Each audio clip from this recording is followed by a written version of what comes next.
Welcome to রসবাঙ্গালি channel. আমার চ্যানেলে আপনাদের স্বাগত। আজ করব আমি সর্ষে বাটা দিয়ে চিংড়ি মাছ রেসিপি। এখানে কড়াই বসিয়ে দিয়েছি, তেল গরম হয়ে গেছে। প্রথমে মাছগুলো ভেজে নিচ্ছি। আমি এখানে খুব বেশি মাছ নিইনি, 250 গ্রাম মাছ নিয়েছি। ভালো করে ধুয়ে পরিষ্কার করে নিয়েছি আর মাথাগুলো ফেলে দিয়েছি।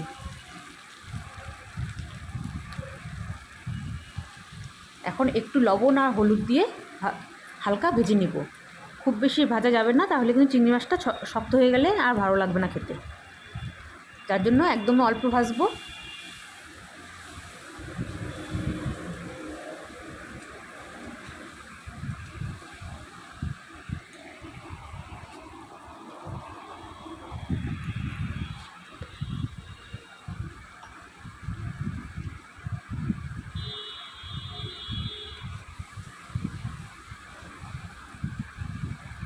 বেশ একটু হালকা লালচে কালার হয়ে আসছে, এখন নামিয়ে নিব।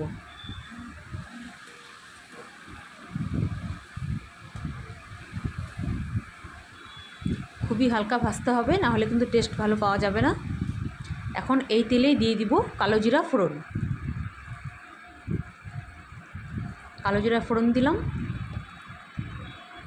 এখন দিয়ে দিব বেটে রাখা সর্ষা। এখানে কালো সর্ষা আর সাদা সর্ষা 2 চামচ নিয়েছিলাম, ভালো করে বেটে নিয়েছি। খুব মিহি করে বাটতে হবে।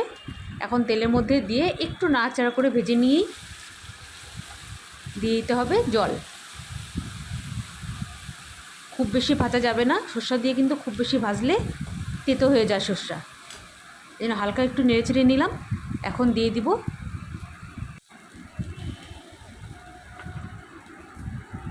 দিয়ে দিব টমেটো। আমি এখানে অর্ধেক টমেটো নিয়েছি। টমেটোটা দিয়েও একটু নেড়ে চেড়ে নিলাম। এখন দিয়ে দিব জল। আমি এখানে 1 বাটির মতন জল ব্যবহার করেছি। আপনারা আপনাদের মাছ অনুযায়ী জল কম বা বেশি ব্যবহার করবেন। আমার যেহেতু এখানে মাছটা অল্প, যার জন্য আমি অল্পই দিলাম। এখন দিয়ে দিব আন্দাজ করে লবণ আর হলুদ। 1 চামচ হলুদ দিলাম আর দিয়ে দিচ্ছি লবণ 1 চামচ। এখন একটু নেড়ে চেড়ে মিশিয়ে নিয়ে ঢাকা দিয়ে রাখবো। একটু ফুটে আসা অবধি অপেক্ষা করব। এখন দিয়ে দিব বেশ কিছুটা পরিমাণে কাঁচা লঙ্কা। যে যেরকম ঝাল খান সেই অনুযায়ী দিবেন।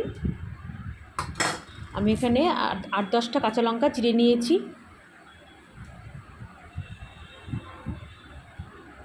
এখন ঢাকা দিয়ে রাখছি।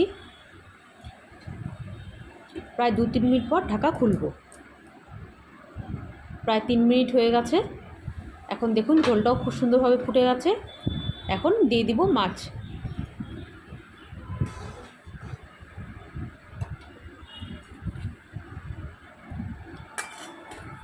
এখন মাছগুলো দিয়ে দিচ্ছি।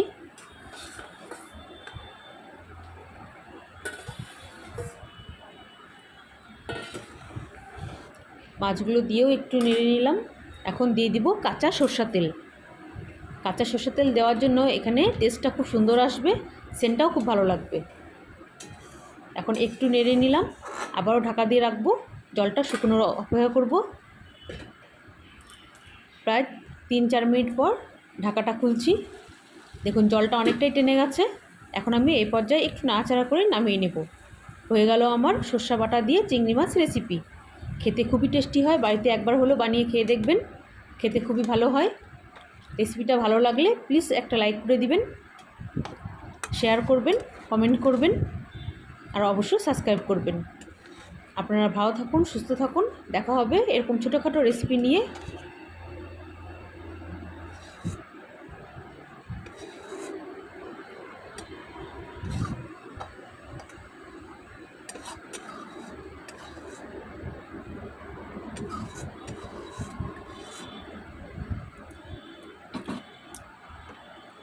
খুব সহজভাবে করে দেখানো যায়।